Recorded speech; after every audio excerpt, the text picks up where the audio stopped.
বঙ্গোপসাগরে তৈরি হয়েছে নিম্নচাপ। এই নিম্নচাপ তৈরি হয়েছে পশ্চিম মধ্য বঙ্গোপসাগর এবং উত্তর পশ্চিম বঙ্গোপসাগর সংলগ্ন এলাকায়। মূলত উত্তর অন্ধ্রপ্রদেশ এবং দক্ষিণ ওড়িশা সংলগ্ন যে উপকূল, এই উপকূলের কাছাকাছি এই নিম্নচাপ এই মুহূর্তে রয়েছে।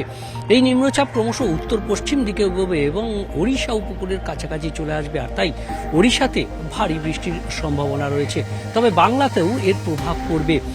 বাংলাতে মূলত শনি ও রবিবার নিবিড় বৃষ্টির সম্ভাবনা রয়েছে দক্ষিণবঙ্গের জেলাগুলিতে, অর্থাৎ 21শে জুলাই কলকাতা সহ দক্ষিণবঙ্গের প্রায় সব জেলাতেই নিবিড় বৃষ্টি অর্থাৎ ইন্টেন্স স্পেল অফ রেইন হতে পারে, এমনটাই জানাচ্ছে আলিপুর আবহাওয়া দপ্তর। এবং একই সঙ্গে বেশ কয়েকটি জেলাতে ভারী বৃষ্টিরও সম্ভাবনা রয়েছে। দক্ষিণ 24 পরগনা, পূর্ব ও পশ্চিম মেদিনীপুর, ঝাড়গ্রাম, বাঁকুড়া, পশ্চিম বর্ধমানের মতো জেলাগুলিতে 21শে জুলাই রবিবার ভারী বৃষ্টির সম্ভাবনা রয়েছে। তবে এই ভারী বৃষ্টি শুরু হবে তার আগের দিন অর্থাৎ শনিবার থেকেই। শনিবারও দুই মেদিনীপুর এবং দক্ষিণ 24 পরগনা জেলার অর্থাৎ উপকূলের জেলাগুলিতে ভারী বৃষ্টির সম্ভাবনা এবং এছাড়াও অন্যান্য জেলাগুলিতেও সম্ভাবনা রয়েছে নিবিড় বৃষ্টি অর্থাৎ ইন্টেন্স স্পেল অফ রেইন।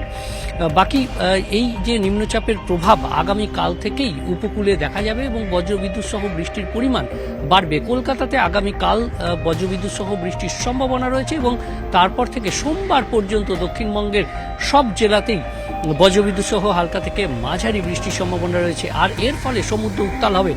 সমুদ্রে প্রায় 40 থেকে 45, কখনো 55 থেকে 60 কিলোমিটার পর্যন্ত দমকা ঝোড়ো হাওয়া আগামীকাল থেকে এই ঝোড়ো হাওয়ার পরিমাণ বাড়বে। ইতিমধ্যেই মৎস্যজীবীদের বঙ্গোপসাগরে যেতে নিষেধ করা হয়েছে। তবে আজ এবং আগামীকাল মৎস্যজীবীদের পশ্চিম মধ্য এবং সংলগ্ন যে উত্তর বঙ্গোপসাগর সেখানে যেতে নিষেধ করা হয়েছে। তবে পশ্চিমবঙ্গে উপকূলের এবং ওড়িশা উপকূলের মৎস্যজীবীদের জন্য সতর্কবার্তা থাকছে। শনিবার থেকে সোমবার পর্যন্ত তাদের সমুদ্রে মাছ ধরতে যেতে নিষেধ করছে বা পরামর্শ দিচ্ছে আবহাওয়া দপ্তর।